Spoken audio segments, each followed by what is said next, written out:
My new book has just been published, Eat Well to Age Well.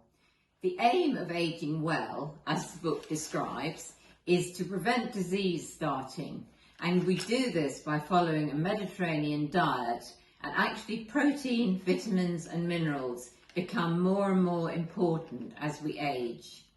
I don't know about you, but as I'm getting older, I do have a financial plan for my old age. Well, I think it's probably even more important to invest in our bodies. Metabolism and digestion both slow a little as we age, and we do need slightly fewer calories, but we need more protein, vitamins and minerals.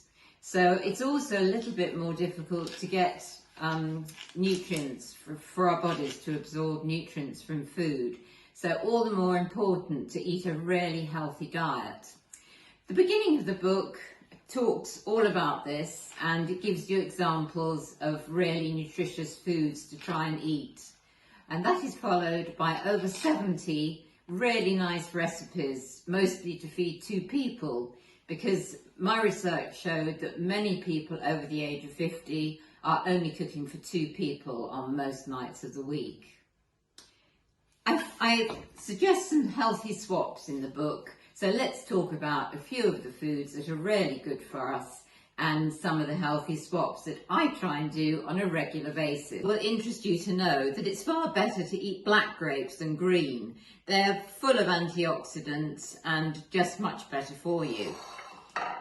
Whole grain, you're much better off to go for whole grain rice, pasta and flour rather than the white varieties.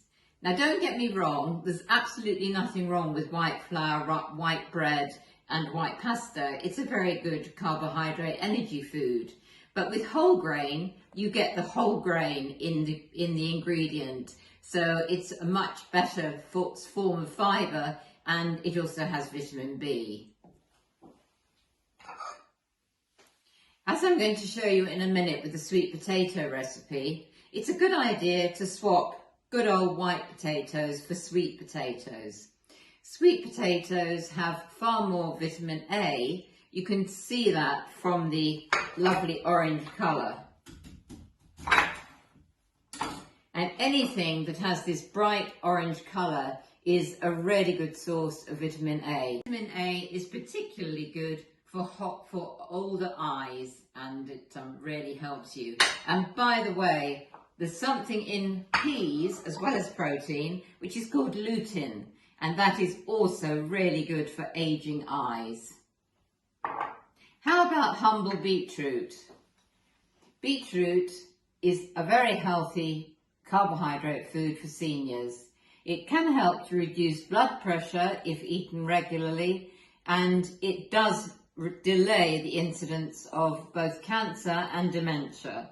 Do you know that 20% of the calories we consume go straight to the brain? So very important that we eat foods that are good for the brain. Good old water.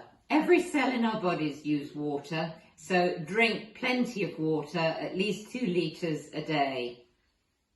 How about kiwi fruits and avocados? Do you know both these fruits have over 20 minerals and vitamins, so it's a really good idea. And by the way, avocados have some protein in them as well, and they're very high in potassium, which has been known to reduce high blood pressure and the risk of kidney stones starting as we get older. Oh, and by the way, every recipe in the book has a nutritional note, so some of this information is actually on the recipe when you're making it. Lastly, try and swap white fish such as haddock or cod for oily fish like salmon, pilchards or sardines. Again, white fish is a wonderful food and very good protein. Oily fish actually helps against prostate cancer in men. It can help to prevent strokes and heart disease, and again, it's very good for aging eyes. So I hope you've enjoyed going through just a few of the healthy swaps that I try and make on a regular basis.